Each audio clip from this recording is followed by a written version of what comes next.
unusual to see a chief of police at an arraignment in Oakland. I mean, I've been doing this for about 10 years, never seen it happen before. Is it something that you've done before? Is it something that we'll see you doing again? Yes and yes. I've heard numerous times in different occasions, people keep telling me I've never seen a chief do that before. When I went and walked the neighborhood in the northern part of Oakland recently, people said I've never seen a chief out here walking in the neighborhood. When I went to visit a 5-year-old African-American child who was shot in the back early in my tenure, people said I've never seen a chief do that. And I hope I continue along those lines. Going to arraignments are things that I intend to do. What I'm showing is that victims matter in this city. That we will stand with them, we will protect them, and in those times where we don't, we will apologize for not doing a good job. So, so that means we may see you doing something like that again. Surely. Very sensitive subject, Mr. Yu, and African American community, the Chinese community. Talk about what you're hearing and what you're seeing as it relates to racial tension surrounding this case.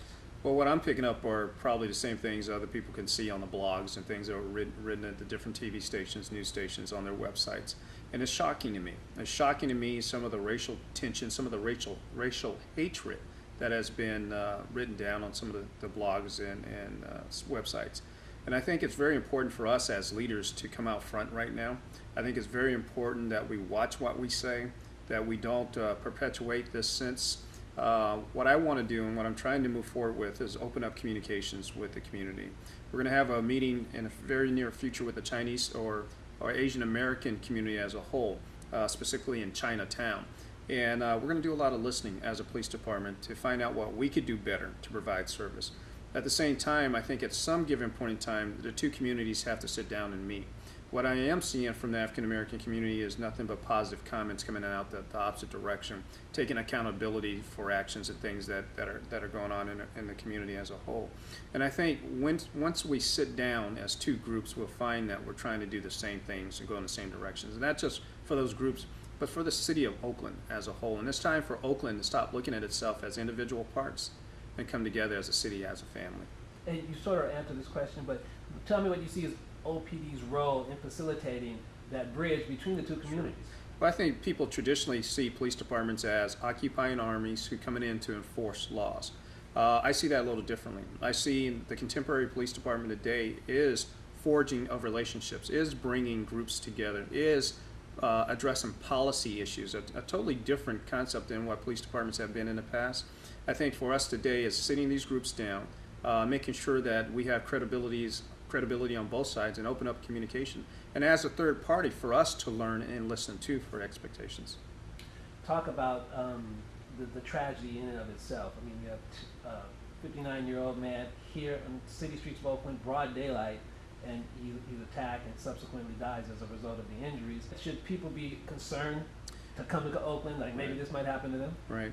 I think an area that took place, which was on Telegraph in the 1800 block, is a very safe area. I was walking that neighborhood probably about a month and a half ago, going door to door into the stores and talking to people, and we're very proud to hear all the store owners consistently, almost 100% say that we have no problems up here. So the area is very nice. We have the Fox Theater that's there, the Paramount around the corner, and you get a lot of activity on Thursday, Friday, Saturday night. That area is blossoming, and I think that area is safe. I think it's out of the norm that occurred there. I think it's outrageous. I think I'm alarmed. I have anger in my heart about it. I think any person who just parks their car and lets their son out, much like my own, and come back to find that their son was assaulted just for walking down the street. Nothing more than walking down the street.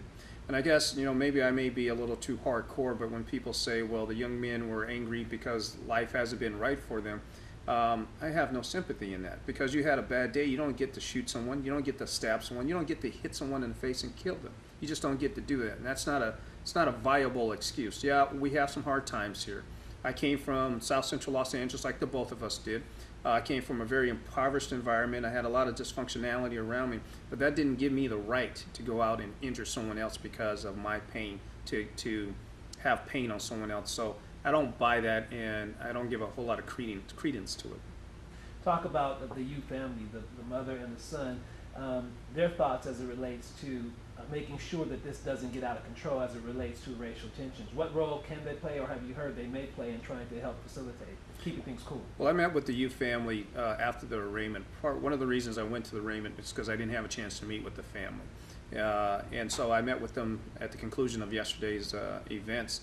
And it was a very sad moment as we sat down and talked. And I was very much impressed, however, with the mother.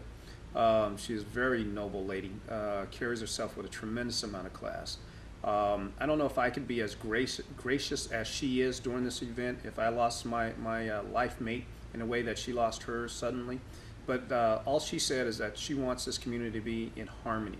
She says she doesn't want any retaliation, she doesn't want any violence, she just wants harmony out of this, and she wants her husband's life to count for something more than the angry, racist words that are going on right now. And she and I spoke of working together, and that was part of her suggestion of sitting down, having a meeting with the community and do listening in the community. So we're moving forward with that. But the Yu family, very impressive people, very kind, very humble, and I'm very proud to know them.